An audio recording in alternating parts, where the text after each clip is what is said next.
Hello friends, আশা করি ভালো আছেন। শুভ সকাল। রুটি বানিয়ে নিয়েছি, ডাল মাখা বানাচ্ছি। পরিমাণ মতো মুসুর ডাল ভিজিয়ে রেখেছিলাম, তারপর ভালো করে ধুয়ে নেবেন। তারপর আদা এবং কাঁচা লঙ্কা দিয়ে পেস্টটা বানিয়ে নিয়েছিলাম মিক্সিতে।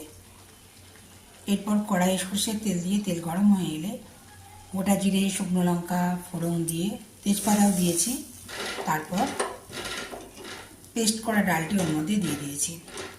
এরপর পরিমাণ মতো হলুদ, স্বাদ মতো নুন দিয়ে ভালো করে নাড়বেন এবং পারলে চিনি দেবেন। আমি চিনি দিইনি। দেখুন নাড়তে নাড়তে ভালোভাবেই হয়ে এসছে। এরপর নামিয়ে নেব। রুটির সাথে খেতে খুবই ভালো। ভালো থাকবেন বন্ধুরা।